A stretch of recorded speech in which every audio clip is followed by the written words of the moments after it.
여러분 안녕하세요. 사랑스러운 우리 집 막내 댕댕이 난양이 혹은 예쁜 새들과 함께 비행기 여행을 꿈꾸신 적 있으신가요?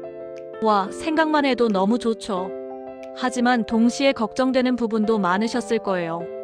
과연 우리 아이들과 함께 안전하고 편안하게 비행기를 탈 수 있을지 복잡한 규정 때문에 머리가 지끈거리진 않으셨나요?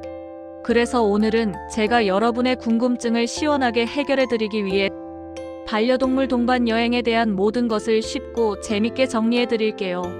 자, 이제 복잡한 서류와 씨름하는 대신 편안하게 귀 쫑긋 세우고 들어보세요. 제일 먼저 어떤 친구들이 비행기에 탑승할 수 있는지부터 알아볼까요?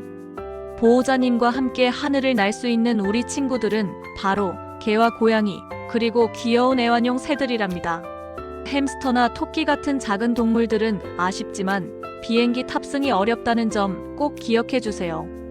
그리고 우리 아가들의 연령 제한도 중요한데요. 기내에 함께 탑승하려면 생후 8주 이상은 되어야 하고 화물칸에 위탁 운송할 경우에는 생후 16주 이상이 되어야 한답니다.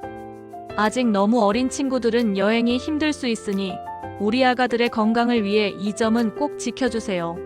한 가지 꿀팁을 더 드리자면 6개월 미만의 강아지나 고양이 2마리 또는 새 한 쌍은 하나의 운송 용기에 함께 넣어 운송할 수도 있다고 하니 이 점도 잘 활용해 보시면 좋을 것 같아요. 물론 이 경우에도 해당 규격과 무게를 철저히 지켜야겠죠. 다음으로 반려동물과 함께 떠나는 여행에서 가장 중요한 부분 중 하나가 바로 운송 방식인데요. 이게 우리 아이의 안전과 직결되는 부분이니까 정말 신중하게 살펴봐야 해요. 운송 방식은 우리 아이와 운송 용기의 합산, 무게에 따라 크게 두 가지로 나뉘어요. 첫 번째는 기내 동반이에요. 우리 아이가 너무 작고 소중해서 한시도 눈을 뗄 수 없다면 이 방법을 선택해야겠죠. 기내 동반은 반려동물과 운송, 용기를 합쳐서 총 7kg 이하일 때만 가능해요.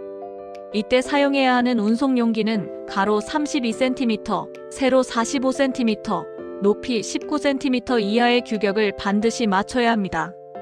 여기서 중요한 건 이 용기가 비행기 좌석 아래에 쏙 들어갈 수 있는 크기여야 한다는 거예요. 소프트 용기의 경우 높이 25cm까지 가능하다고는 하지만 눌렀을 때의 최대 높이가 19cm 이하여야 한다는 점 잊지 마세요.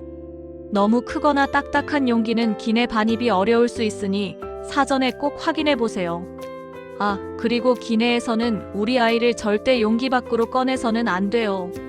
이건 정말 중요한 약속이니까 꼭 지켜주셔야 해요. 두 번째는 위탁 운송, 즉 화물칸에 우리 아이를 보내는 방법이에요. 우리 아이가 조금 더 크거나 무게가 많이 나가는 경우에는 이 방법을 이용하게 돼요. 위탁 운송은 반려동물과 운송 용기를 합쳐서 총 45kg 이하일 때 가능하고요. 이때는 금속이나 아주 단단한 플라스틱 재질로 된 견고한 운송 용기가 필수예요. 또 가로, 세로, 높이의 합이 291cm를 넘지 않아야 해요. 화물칸이라고 해서 걱정하시는 분들도 계실 텐데 대한항공은 반려동물 전용 공간의 온도와 습도를 조절해서 우리 아이들이 최대한 쾌적하게 여행할 수 있도록 신경 쓴다고 합니다. 그래도 우리 아이가 혹시라도 불편할까봐 걱정되신다면 사전에 충분히 용기에 적응시키는 훈련을 해주는 것이 정말 중요하겠죠.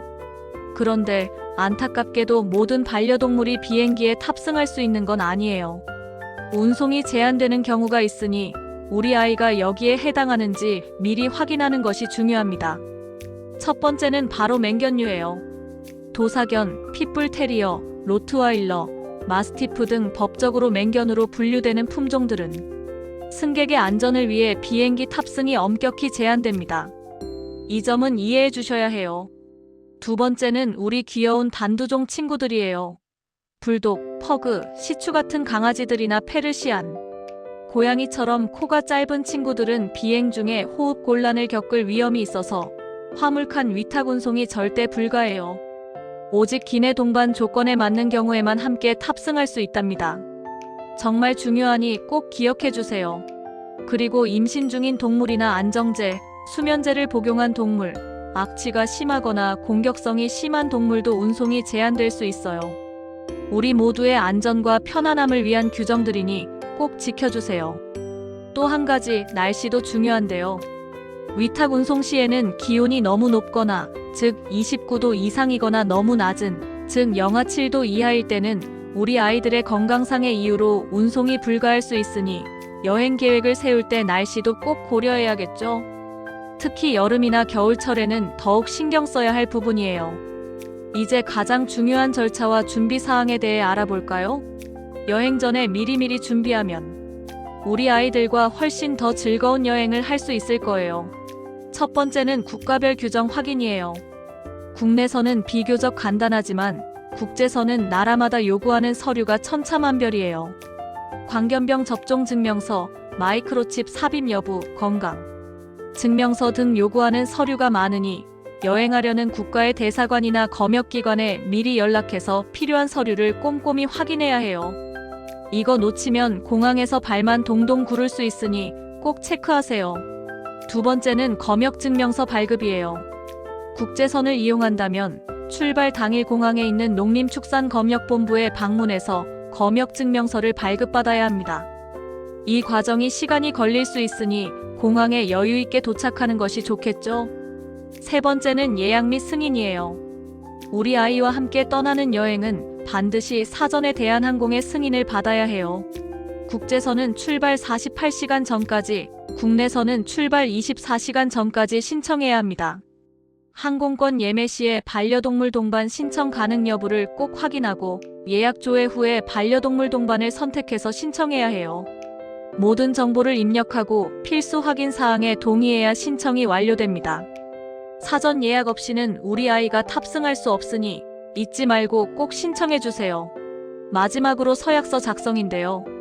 운송 가능한 것으로 확인되면 출발 7일 전부터 반려동물 운송 서약서 양식을 작성할 수 있다고 하니 미리미리 작성해 두면 좋습니다. 결제 방식도 궁금하시죠? 반려동물 동반 요금은 현금, 마일리지 또는 스카이패스 스탬프로 결제할 수 있어요. 편도 요금으로 지불하며 돌아오는 여정의 요금은 현지 공항에서 지불해야 한다는 점도 참고해 주세요. 그리고 탑승 수속을 할 때 출발 공항에 따라 검역소 방문이 필요할 수도 있고 검역 시점도 다를 수 있으니 이 부분도 미리 확인해 두시면 좋습니다. 중요한 주의사항을 다시 한번 강조해 드릴게요. 기내에서는 우리 사랑스러운 반려동물을 절대로 운송 용기 밖으로 꺼낼 수 없다는 점. 이건 우리 아이의 안전과 다른 승객분들의 편안함을 위한 규칙이니 꼭 지켜주세요. 국제선을 이용할 때는 국가별 검역 서류가 필수라는 점도 다시 한번 강조하고 싶어요. 그리고 운송 용기 외부에는 우리 아이의 영문 이름과 비상 연락처를 반드시 부착해야 합니다. 만약을 대비해서 꼭 필요한 정보니까요. 어떠세요? 반려동물 동반 여행, 생각보다 복잡하다고 느끼실 수도 있지만 미리미리 잘 준비하면 우리 아이들과 함께 잊지 못할 추억을 만들 수 있을 거예요. 가장 중요한 것은 오늘 제가 알려드린 정보는 일반적인 내용이고 규정은 언제든지 변경될 수 있다는 점이에요. 그러니 여러분의 소중한 여행을 계획하기 전에는 반드시 고객센터나 공식 홈페이지를 통해 최신 규정을 다시 한번 확인하시는 것이 가장 정확하고 안전하답니다. 우리 아이들과 함께 행복한 하늘길 여행 되시길 바라면서 오늘의 정보가 여러분께 큰 도움이 되었기를 바랍니다. 다음에 더 유익한 정보로 찾아올게요. 안녕.